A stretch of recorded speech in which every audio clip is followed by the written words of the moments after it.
This man went to this bakery. He said, look, I'm absolutely livid right now. And the baker said, what happened, sir? He said, the other day, I got raisin bread from you.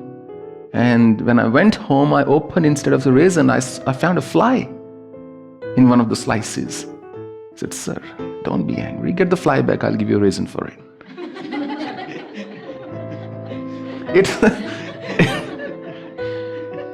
It's not the absolute nature of what happens, but how we take it, which comes from wisdom, which comes from insight, which comes from training. Remember the other day in the Hindi discourse, I said, Aristotle said some people are good by nature, some by habit, and some by instruction, by training.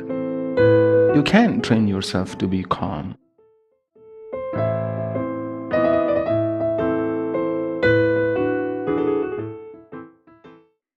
How to handle anger. She wrote, how to handle anger. When I get angry, I really don't understand how to handle it. If I express it, it hurts others. If I suppress it, it hurts me. What to do? But such is the nature of anger. To really get rid of your anger, you have to understand two things. First, what is the source of your anger? That is to say, where is this anger coming from? And second is the understanding that anger lives in three places. A block,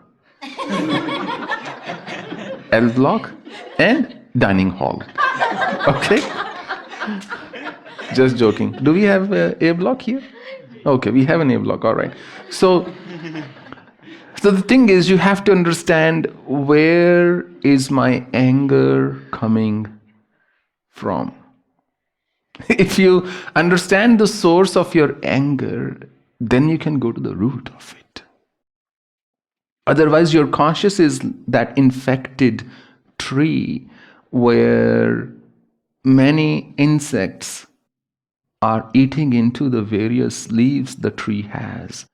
They are eating into the fruits the tree has, and you are trying to rescue every single leaf and every single tree. One time, I was coming down from Badrinath, and I was with a sadhu in a bus who tagged along with me. He was very keen on having a conversation with me. Even though I had little to no interest, still, I obliged to some degree. And then, as it happens, majority of the time, that there is landslide and this and that and the other, half the times the roads are closed. It was raining like hell that day, and you know, a journey that should take us maybe 6 hours or 8 hours, it took us like 14 hours. And by the end of it, what happened, it was night, and they said, now the barrier has closed, so we'll leave tomorrow. And you guys can stay in the bus. Very convenient. Now, I think it would have been kind of all right, but I hadn't eaten anything all day. Because the bus didn't stop, and wherever it stopped, it was only like a forced stop because it couldn't move. And whatever little places were there, they were all selling with onion and garlic. And at the time, I used to avoid eating onion and garlic. But then I met better people and I said, this is nothing, I can eat it. Just joking. So my rules were rigid. So we were there around 10:30 p.m. at night. Could have been even 11, I don't remember. I don't know the Srinagar? I don't know the name of the place. Is there a place called Srinagar or? Yeah, I think that's where the barrier is. We had to go to like Rishikesh, and that's where the bus stopped. And I was hungry. And I knew that the next morning, doesn't matter where the bus go, I'll have to find a place take a shower and all those things and do my Sandhya Vandan, and only then I will be able to eat. But this was night, so I could still eat without having to worry about, shower and all that. So there was a small place. There were 3 people there who were serving food. They had these big vessels and they were serving food. I told him, I said, can you make me a chapati or tandoori roti or something? He said, no, tandoor's off. We can't do that, but I can give you some rice. I said, okay, that's great. Do you have anything without onion and garlic? He said, I've got dal. It's got lentils and doesn't have onion and garlic. So I said to him, look, that sounds like a plan. I'm happy to have it. So he put it in a plate for me. And I said, I'll need a spoon. And he said, okay, I'll give you a spoon. And he went inside, he got a spoon, and I started eating. And this sadhu who was with me, he came up to me, he said, "Ye kya kar rahe ho? What are you doing?" he said. I said, what am I doing? I'm just eating my meal. Is something the matter? He said, they also serve here eggs and meat in this place. I said, so? It's not a problem for me because I'm eating what I'm supposed to eat. He said, you are not a sadhu. He said, I thought you were a sadhu. I sat with you for 14 hours and you're eating in a place like this. I said, that's exactly what I thought. That you are a sadhu. It shouldn't matter at all. Why did you become a sadhu? So you could get past these notions and these rules. Otherwise, I was somebody, like I lived overseas for so many years, I never fed anybody meat. I would avoid going out for any lunch and dinners with my clients. I would usually refrain from doing that. Maybe once or twice I might have had to pay for a meal where somebody else ordered meat. But I thought that I was a party to that non-compassionate choice. But I no longer think that. Even that is a form of judgment. What you eat, how you eat, it's up to you as long as you keep your mouth closed when you eat.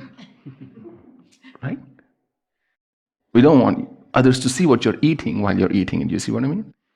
So I said to him, I thought exactly the same, that you're a sadhu, it wouldn't matter to you. And then call it a coincidence or whatever.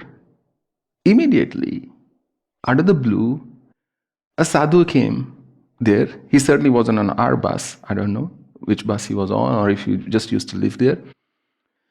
And he took out his bowl. And because remember, I was standing there where they were serving, just standing there, just very close by. And he extended the bowl to the owner of that little dhaba. And the owner said, "Oh Maharaji, Hanji." He put dal and he put rice in his bowl. The sadhu smiled and went away. And I told this sadhu here, I said, look, if you have a problem, you can please go away. I need to eat. And I'm going to finish my meal. I asked him one thing. I said, I just want to know, why are you getting angry about it? If you are angry, right, you have to ask yourself, why am I angry? From where this anger has come? And this leads me to the second important point about where does anger live. The number one place for anger is ego. And what is ego in a nutshell? Ego is not only I am right, in fact, only I am right. Now that's ego in a nutshell. Ego thinks not only I'm right, in fact, I am right because the other person is wrong. Not only I'm right, I am the only one who's right around here. That wasn't a declaration, by the way. So, not only I'm right, I'm the only one who's right. With a rotten view like that, I guarantee you, any mask, any semblance of peace, it's simply a giant farce. It's just a mistake. It is just a cover. You are skating on very thin ice, put it this way. You are actually deeply inside, within you, basically at great unrest. This peace is not going to last. Such a person with an ego like that doesn't need much reason to get angry. They will be angry at the drop of a hat. Anything can trigger their anger. A classic sign of narcissistic people. You just don't know what will make them angry. Anything can, anything may. Because it's not about the absolute incident or episode that's there, they're full of ego. And it's extremely detrimental to their spiritual growth and for others' peace around them, because they think I'm the only one who's right. So the number one place where ego lives is, where anger lives is ego. Second, ego is I'm right and I'm the only one who's right. Second place it lives is hurt. If you're hurt, you will be angry. And hurt arises from the simple view you hold deeply in your heart, or we all do in our hearts, that is, I don't deserve this. The moment you say or feel, I don't deserve this, anything to the contrary, when that happens, what you don't deserve, you feel you don't deserve, it will cause hurt, it will hurt you, that hurt will give birth to anger. And one very good reason why you should not be angry, because it really hastens the aging process. Angry people age quicker, remember that, okay? Wrinkles will appear faster on your skin, and you will age faster if you get angry. I wish I could say I was joking, but actually I'm not. Angry people age quicker. So the second place anger lives in is hurt. You get angry when you're hurt somewhere deep within. Now that hurt could easily be stemming from ego again. It's the reason I put ego first. But sometimes it may not be. Sometimes you're hurt when you say, look, I don't deserve this. For example, you walk into a restaurant and you walk into a fine restaurant and you order a meal there and you order a soup, let's say, tomato basil soup, tomato dhaniya ka shorba. Okay.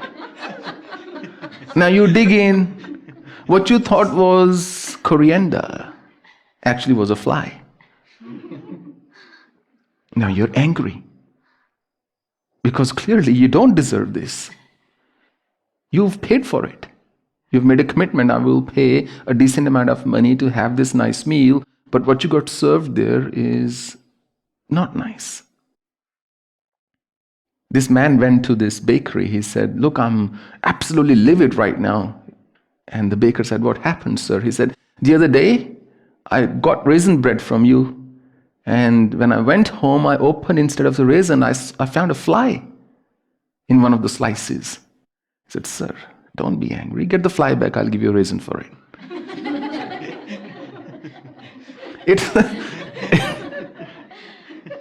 It's not the absolute nature of what happens, but how we take it, which comes from wisdom, which comes from insight, which comes from training. Remember the other day in the Hindi discourse, I said, Aristotle said some people are good by nature, some by habit, and some by instruction, by training. You can train yourself to be calm. Third place, first is ego. Second is hurt. When you're hurt, you get angry quickly. Third is frustration. Sometimes you're not saying, I'm the one who's right. And you're not saying that I don't deserve this. Sometimes you could be saying, you don't deserve this. Sometimes it could just be frustration, and frustration arises from one singular viewpoint. And that is, why can't it be my way? That's the root cause of all frustration. You think, I know what I need, or what this place needs, or what any place needs, or what people around me need, what this family needs, and you're saying, well, I think this is how it should be done, and it's not happening that way, therefore, I'm frustrated. Why can't it be that way? Or my way? Or the way you think is the right way? So if you have ego, you'll have anger. If you are frustrated, you will be angry. Or if you're hurt, you will be angry.